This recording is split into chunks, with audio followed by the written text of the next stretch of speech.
So guys, I plan on putting a lot more jokes and stuff into these videos, because I feel like me talking for 47 minutes last time just doesn't really cut it, you know what I'm saying? So yeah, I'm gonna try to make the script a bit more interesting. So as you guys know, if you watched the pilot, I planned on tower grinding until I reached 66 towers completed. And just so you guys remember, I beat Citadel of Wacky Strategy as my 50th tower. This means we still have 16 more towers to discuss. I started off the very first Season 2 stream by playing my favourite tower at the time, Tower of Tenebrous Depths. This was a very ironic completion because my latest completion before that was Citadel of Wacky Strategy, which we all know is still my least favourite tower as of writing the script. Also, in case you're re-watching the streams and see a black screen, it's because like half the time I'm studying because I literally had exams in like a week or something, I don't know. But like, I wouldn't recommend watching any of my streams before the Tower of Infinity Gauntlet ones. Anyway, my next tower completion would go to Steeple of Various Vivariums, which a lot of content creators in particular cannot pronounce. For the rest of the stream, I played a Ring 2 and Ring 3 tower respectively, Tower of Falling and Failing and Tower of Despair. Tower of Falling and Failing wasn't too bad, but Despair was awful. Tower of Despair marks the day where I beat every Ring 3 hard to challenging. I wonder when I beat Citadel of Heights and Depths. The next tower I would grind for the entire stream would be the Tower of Umbrella the User, which I completely underestimated the difficulty of pretty much. This tower never really felt that good in any areas of the gameplay, and most of my enjoyment was carried by the story, which was half decent, even though the main character makes so many questionable decisions that I don't really agree with.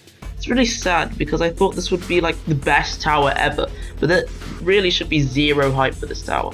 Also lots of codes, wow! The next tower I would beat is the Tower of Linophobia.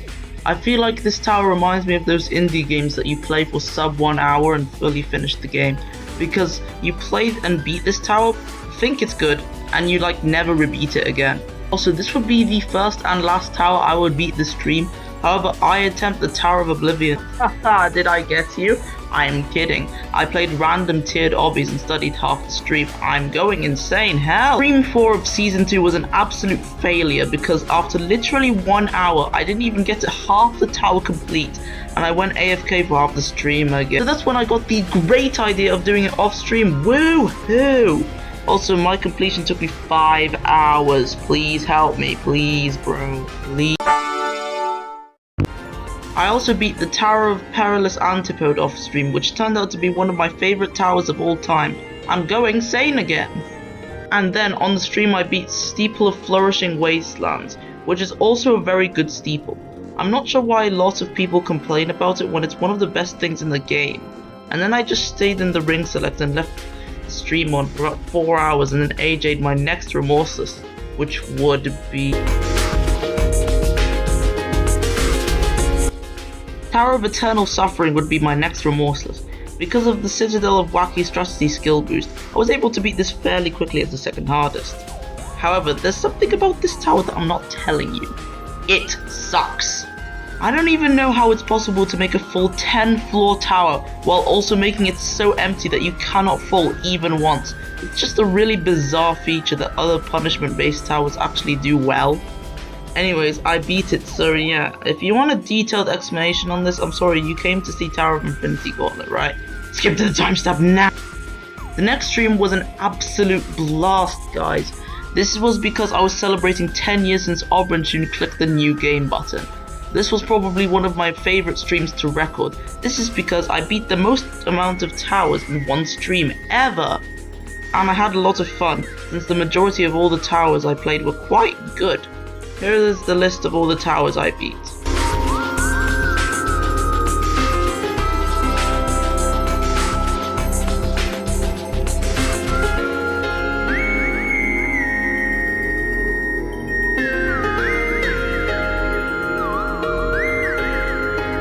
There you have it, Steeple of Low Woe as the final tower to make this tower farming journey come to an end. It was finally time to use my skills on Tower of Infinity Gauntlet.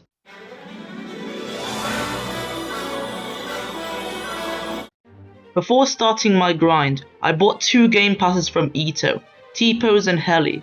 These two are notable for being useful in towers while also not counting as boost items and also being paid. In my opinion, it's a little unfair to have these items locked to a paywall, so I really hope the devs make it purchasable for tickets or something. The beginning of the Tower of Infinity Gauntlet grind was a fairly straightforward one. I did 2 all jumps at the start of the first stream. I'm not too sure why I did 2, but the second one was a decent all jump, so I'll take it. Speaking of streams, I think most of my progress is off stream, however a lot of major runs come from streams. Right after all jumping, my progress didn't slow down at all, as I was already practicing the F10 maze. I did spend like an hour or 2 just learning it though. However, after learning F10, it nerfs the floor down to like medium or something. Is what I would say if this stupid 7x1 wrap didn't exist. It's the hardest jump in the entire tower in my opinion. Well, it exists in Thanos Tower, so I can't complain. Anyway, make sure to align yourself like this, and then it becomes easier. I would highly recommend starting out by learning this maze if you want to try out this tower, which I would actually tell you to do because it is really enjoyable. However, you can be lame and laugh clip here to skip the entire section. Anyway, after passing the maze, I entered what I like to call the final stretch. Most people think of the final stretch as the very, very last part of the tower, but my definition includes the F10 outside section. Let's talk about it. First off, I strutted the hell out of this wrap. I saw that the platform was 1 stud thick, so I just ledged and flicked like this. Then there are some easy jumps until this complicated truss flick. It's actually really easy once you practice it enough times. This is a recurring thing in this tower, which is part of the reason why I love it so much. You get rewarded for your time spent practicing parts of the tower. An honorable mention goes to this wrap. It might seem easy, but I checked this, and this is literally the exact same one in Tower of True Skill. Yes, you heard me right. The widely known as the hardest jump in Tower of True Skill is now in a completely unnetted section of an even harder tower.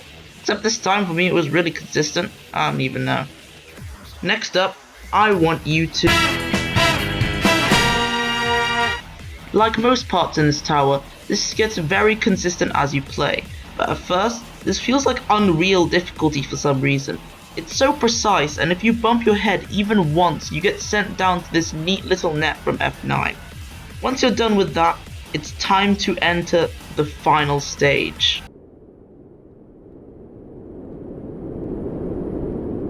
These are one of the easiest but most learny jumps in the entire tower in my opinion.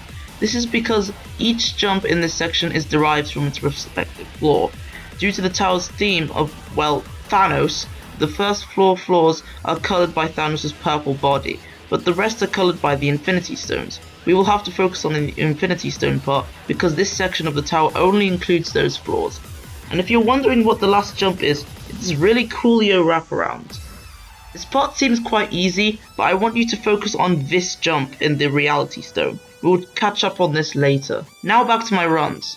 On the same stream, I somehow managed to do not just F10 to win pad, but F9 to win pad as well. That is wild, considering how hard F9 is.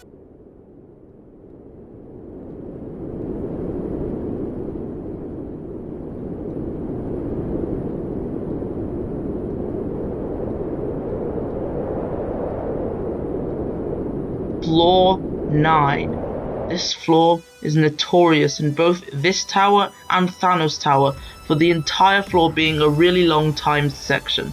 I don't know about Thanos Tower, but in this tower the timer is roughly 4 minutes, but it is quite lenient if you don't fall early on.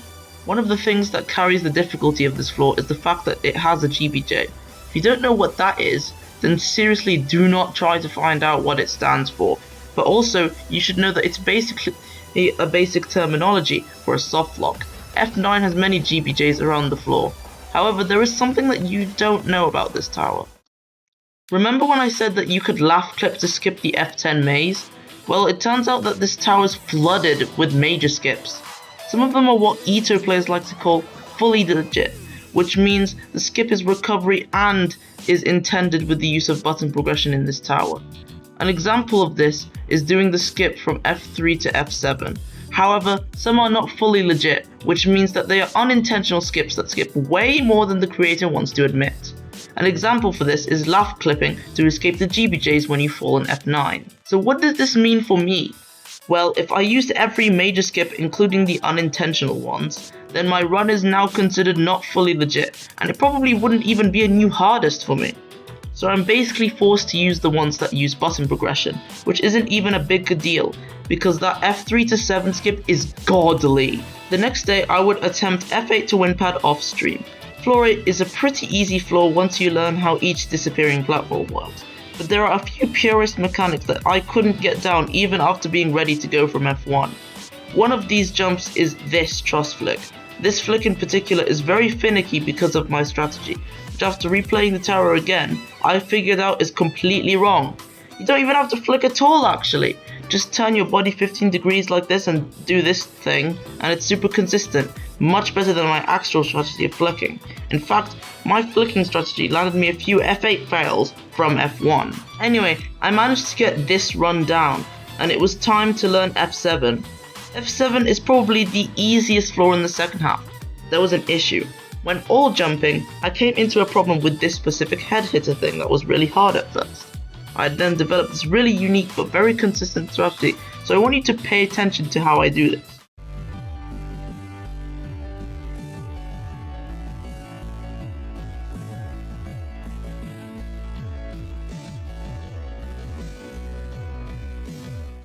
Did you see what I did at the beginning? The most important part of my strategy is to climb this thing first, then shift block. The rest of the floor is basically free until you get to this jump boost jump that I discussed earlier. This is the same one in the final stretch in the reality stone section. My strategy now is to align yourself in between these two studs, then climb and do the jump normally. However, I did not know about that and just improvised the jump every time. I would later regret this. After all flooring 7, I managed to fluke the run and immediately get F7 to win pad. I don't even know how I did this.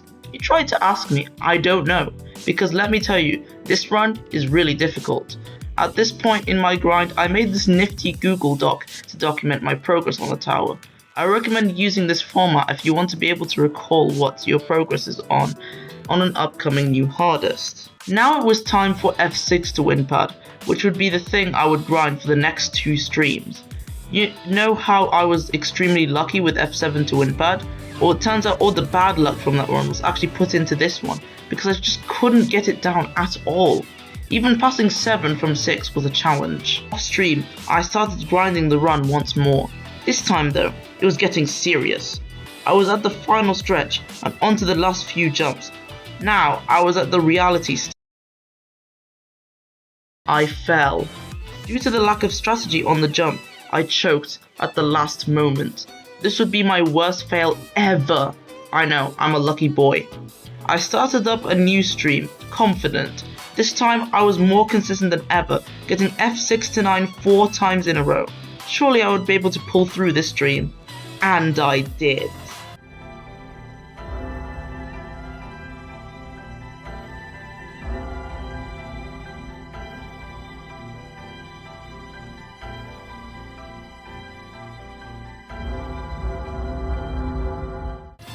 Finally, I conquered one of my hardest achievements.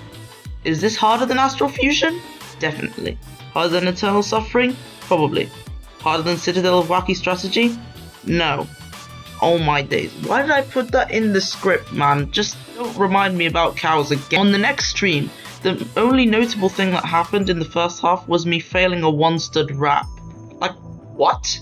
Anyway, in the second half, I decided it was time to fully finish my all flooring, and also to get some good runs in the first half. A lot of people think that the first floors are extremely loopfaily, so it's important to get to F5 consistently. I would successfully finish the all floor, and this now means that I'm officially ready to go from F1.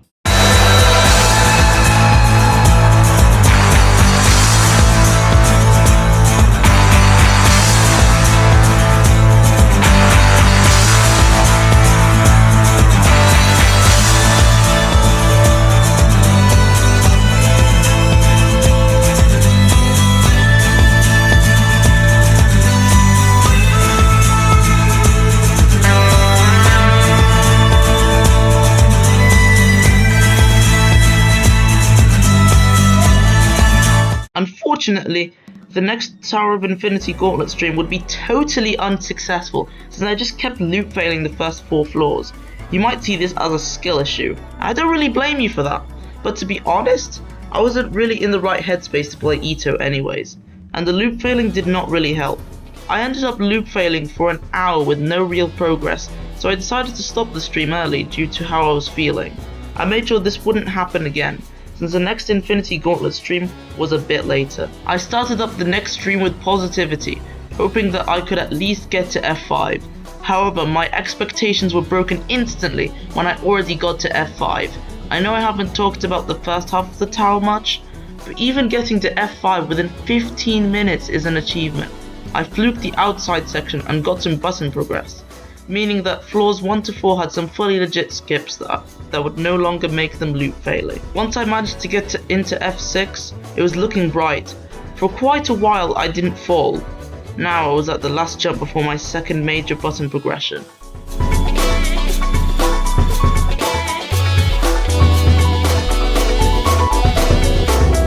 Nice! This meant that the run was safe until F9. I also want to note that in the server I was playing in, there was an active chat, so shout out to those people, I guess. Anyway, I breezed through F7 as usual, however there was a slight problem. Remember this thing? Well, the thing I would normally climb from is gone, and there is a reason for this. If you saw the cows video, you probably remember my frustration with the inaccuracies in the practice lobby of hell. Well, it turns out that these inaccuracies are also in Tower of Infinity Gauntlet, and it's there for one reason. Unnerfed Tower of Infinity Gauntlet. You see, when the first finished version of Tower of Infinity Gauntlet was released on December 2nd, you would know that around January the creators nerfed the tower so it could be closer to Thanos Tower's difficulty. However, for whatever reason, the tower model in Practice Lobby of Hell stayed the same. This means that I was practicing and learning a tower the same difficulty as Tower of Thinning Layers. Wait, isn't it hard? Anyways, this moment of realization was foreshadowed by other slight changes in the tower, and I also managed with the removed part in the head hitter anyways, but there was a good chance I would have failed that. Outside section, I got this button, which allows me to skip the whole section as a recovery, and then I advanced to F8.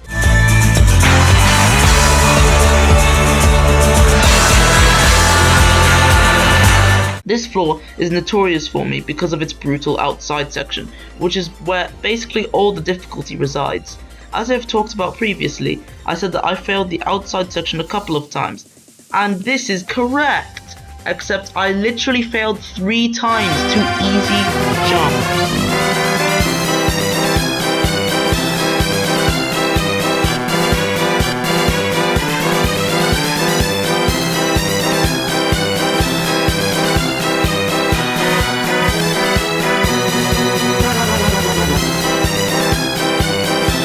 During the recovery sessions, I started engaging with chat for the first time since this stupid age verification.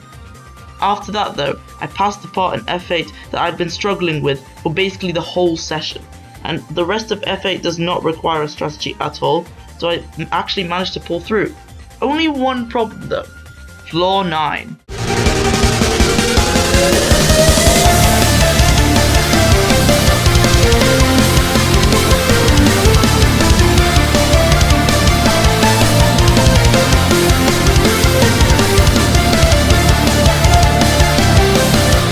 Remember how I practiced a version of Tower of Infinity Gauntlet that was the unnerfed version? Well, in the tower's nerfed state, F9 was actually changed a lot. Lots of the harder and more stratable jumps were nerfed, and even completely changed. Fortunately, I was able to use my sight readability skills from prior tower completions to pull through the floor with no fails on any GBJs. Now, would I pass this? It is a left-sided 10-step wrap. I mean, there's just no way. What? Well, I guess I fully fluked F9 and was on to the F10 maze, which I got through fairly quickly to be honest. Now I was on the final stretch of the tower. Will I be able to fluke this as well? I do not have anything more to say, so it's time for the completion.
I mean it!